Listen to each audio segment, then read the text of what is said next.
चंद्रयान 3 हो सकता है जिंदा। विक्रम लैंडर और प्रज्ञान रोवर से साधा जा सकता है संपर्क। जी हाँ, बिल्कुल ठीक सुना आपने। चंद्रयान 3 से फिर से संपर्क साधा जा सकता है। दरअसल चंद्रयान 3 मिशन के कामयाबी के बाद उसे स्लीप मोड में डाल दिया गया था। शिव शक्ति पॉइंट पर एक बार फिर सुबह हुई, जिसके बाद लगातार वैज्ञानिक विक्रम लैंडर और प्रज्ञान रोवर को जगाने की कोशिश कर रहे हैं, लेकिन संपर्क स्थापित नहीं हो रहा है। इसरो के साइंटिस्ट लगातार प्रयास कर रहे हैं। भारत ने अगस्त में चंद्रयान 3 मिशन में कामयाबी हासिल की थी। चंद्रयान 3 से जुड़े जितने भी टारगेट थे वो सभी पूरे हो गए। उसके बाद विक्रम लैंडर और प्रज्ञान रोवर को स्लीप मोड में डाल दिया गया। चांद पर सुबह होने के बाद अब फिर उन्हें जगाने की कोशिश हो रही है। यूरोपीय स्पेस एजेंसी का फ्रेंच गोयाना स्टेशन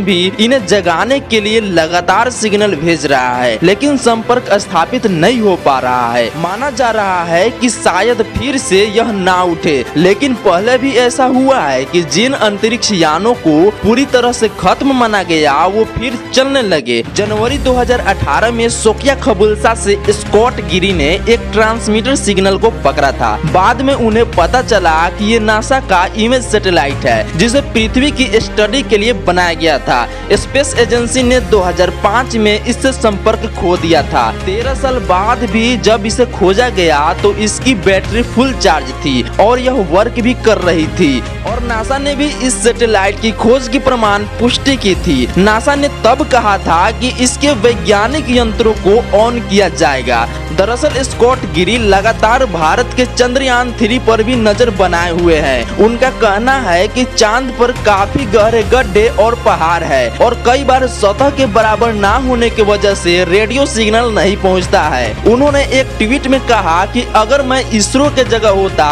तो चंद्रयान 3 के लैंडर को लेकर क्या करता। मैं अगले चंद्र दिवस तक सिग्नल भेजते रहता, चंद्र रात्रि के बाद सुबह फिर सिग्नल भेजता।